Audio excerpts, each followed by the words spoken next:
12 ஆண்டுகள் கத்தோலிக்க திருச்சபையை வழிநடத்திய போப் பிரான்சிஸ் ஏப்ரல் 21 திங்கட்கிழமை காலமானார். மிக நீண்ட காலமாக உடல்நலப் பிரச்சினைகளுடன் போராடி வந்த அவர் தனது 88வது வயதில் இயற்கை எழுதியுள்ளார்.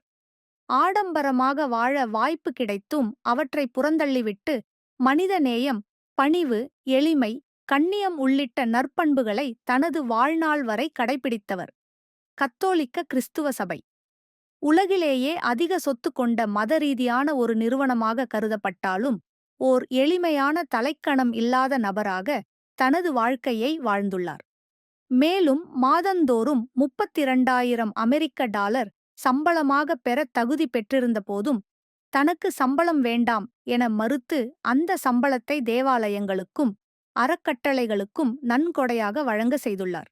2018ஆம் ஆண்டில் லம்போர்கினி நிறுவனம் போப் பிரான்சிசுக்கு 2,00,000 டாலர்கள் மதிப்பிலான லம்போர்கினி காரை பரிசாக அளித்தது.